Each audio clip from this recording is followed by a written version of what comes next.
Bang Firdaus Oyobo ya. Kita gantian ya. Apa? Abang dulu agak sembilan.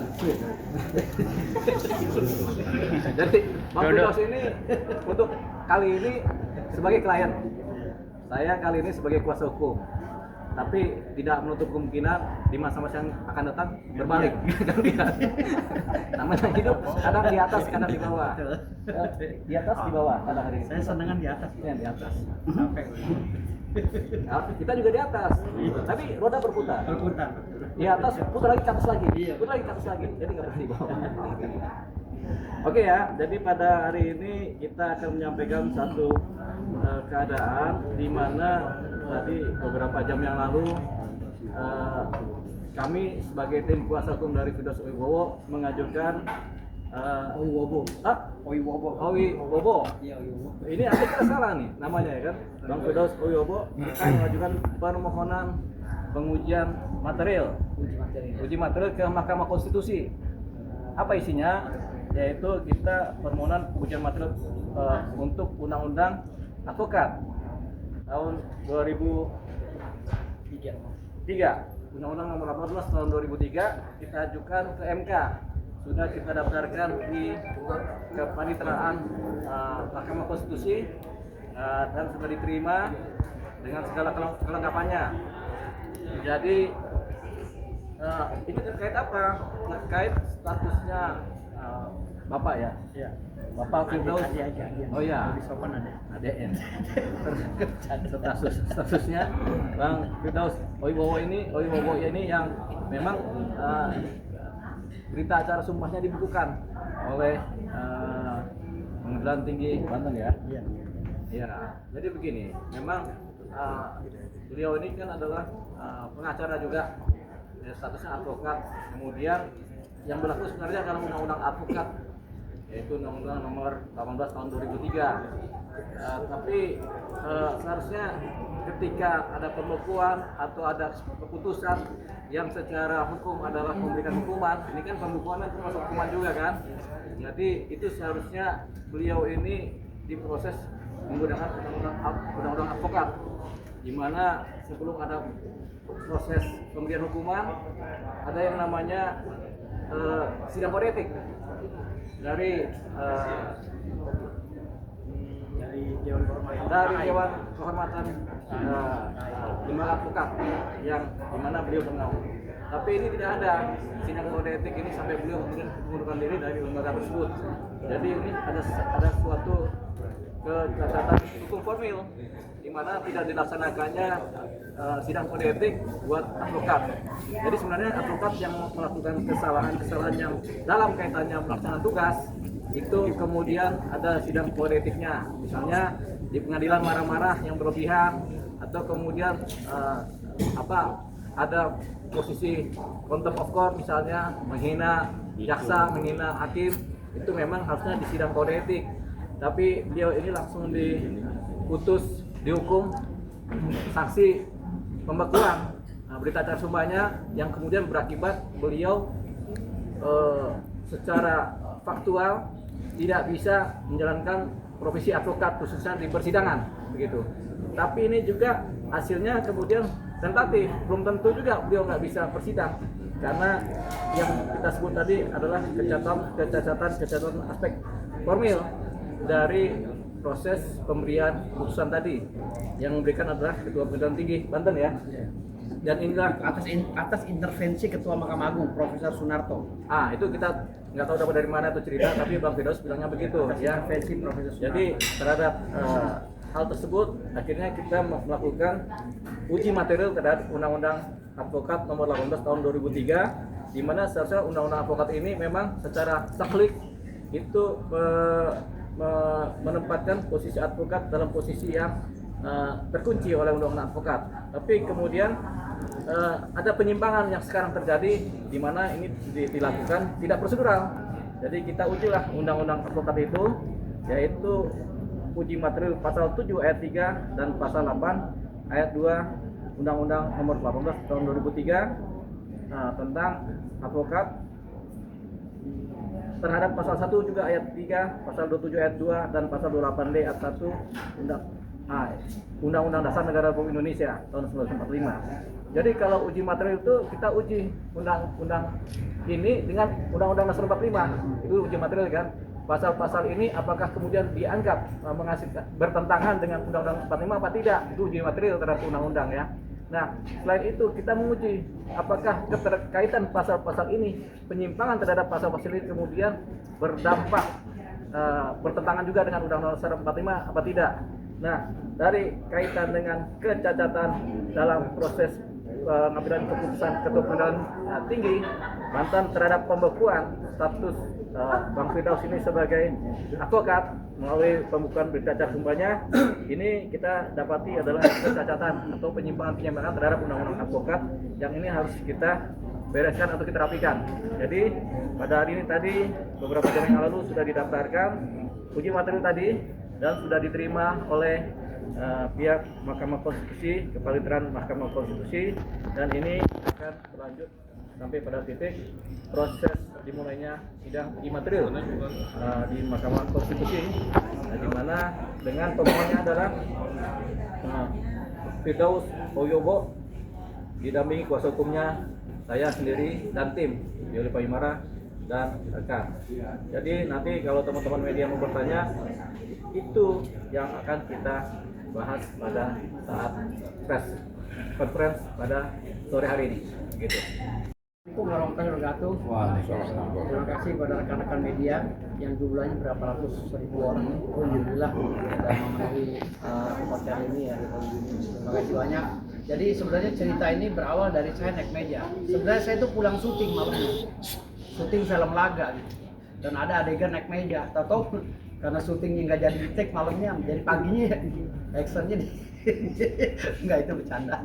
Jadi gini, hal yang tidak disengaja itu menurut analogi hukum itu tidak bisa ditafsirkan sebagai pelanggaran hukum karena itu di luar kesadaran. Jadi di dalam pasal 44 KUHP itu dinyatakan bahwa orang yang tidak sadar tidak bisa dipidana ataupun dituntut secara hukum apapun. Jadi akhirnya prosesnya itu bergulir dan saya langsung dibekukan dalam tempo yang sesingkat-singkatnya. Bayangkan, tempo 2 hari saya langsung dikeluarkan pembekuan. Pemecatannya dilakukan tanggal 9, saya kronologis serunut ya. Jadi tanggal 6 saya naik meja, nggak sengaja karena adanya jaksa yang mengepung klien saya, Rasman Nasution. Saya spontan naik meja ingin menyelamatkan klien saya. Lalu tanggal 6 itu viral, Hotman tanggal 7-nya keluar meminta saya dan Rasman dibekukan. Lalu tanggal 9-nya Kongres Advokat Indonesia hari Minggu memecat saya, mengumumkan pemecatan, dan hasil pengumuman itu dijadikan referensi oleh Mahkamah Agung untuk mengeluarkan surat penetapan pembekuan saya tanggal 11 gitu.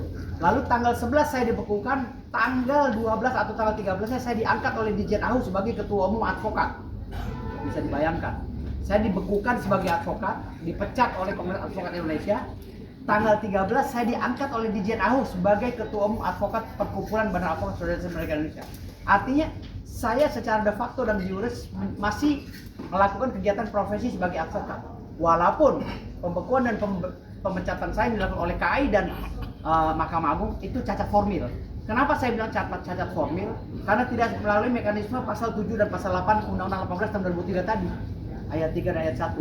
Jadi tidak melalui proses sidang kode etik sesuai dengan apa yang diputuskan di dalam Undang-Undang 18 tahun 2003. Artinya pembekuan dan pemecatan saya itu cacat hukum.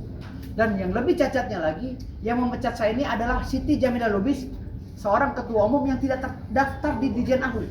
Ya, karena setelah saya cek di Dirjen AHU, ternyata yang terdaftar sebagai ketua umum organisasi Kongres Advokat Indonesia adalah Indra Sanul Lubis almarhum. Dan sampai saat sekarang kongresnya pun masih sengketa.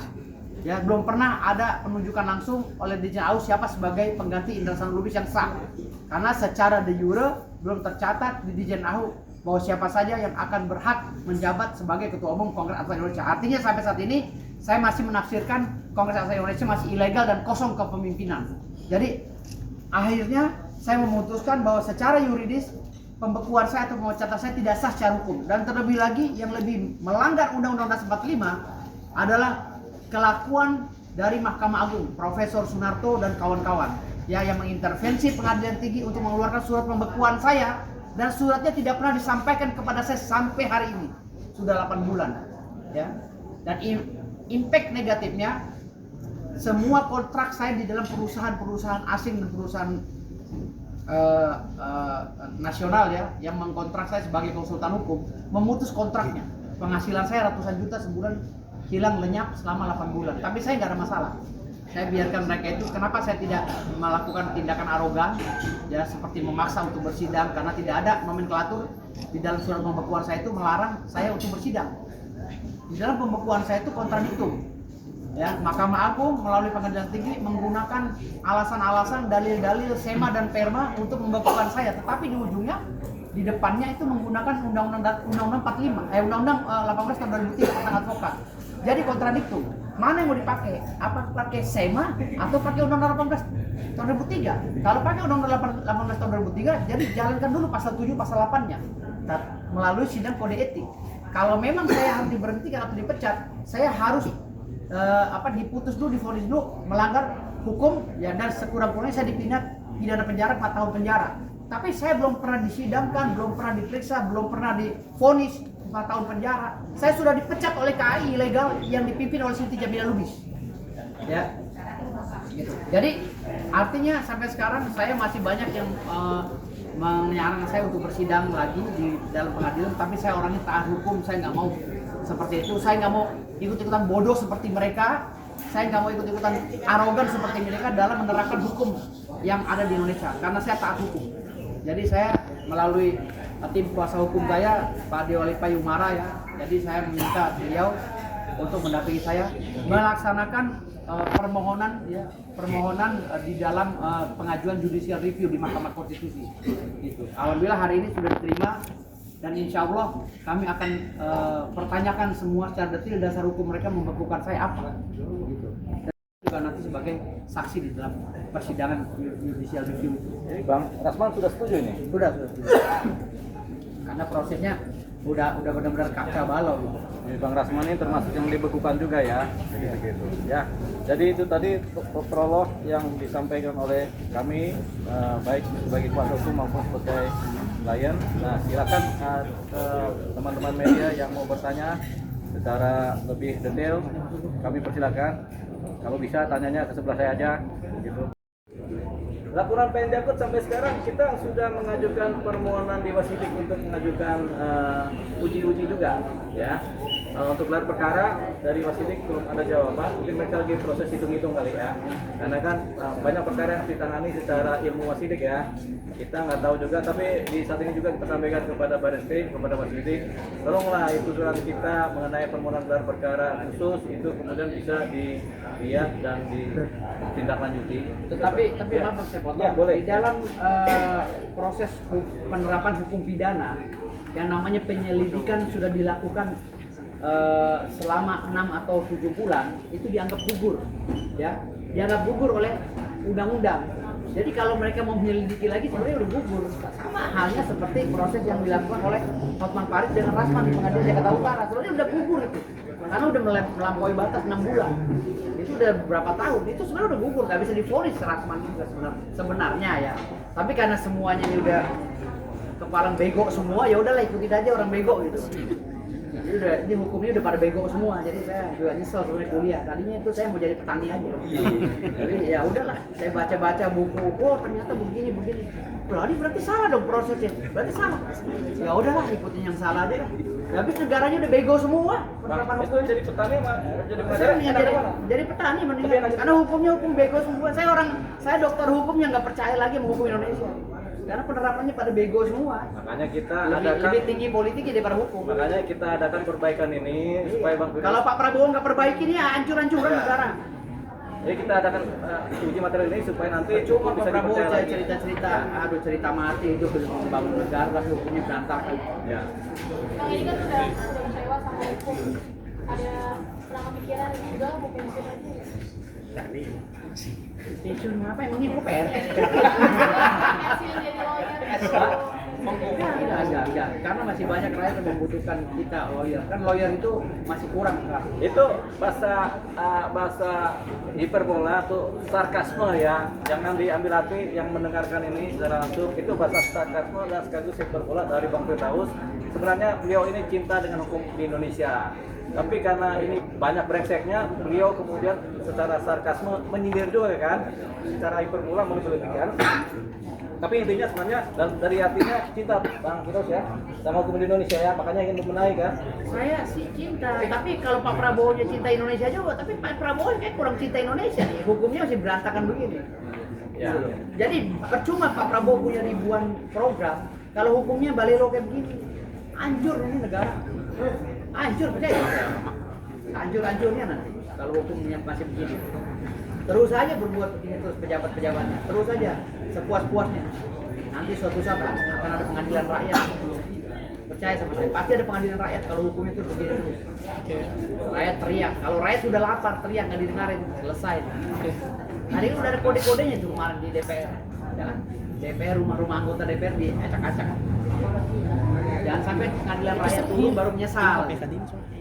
Cepat dibenahi. Ya. Oke. Terima kasih Bang. Oke, jadi itu tadi pertemuan kita khusus mengenai MK.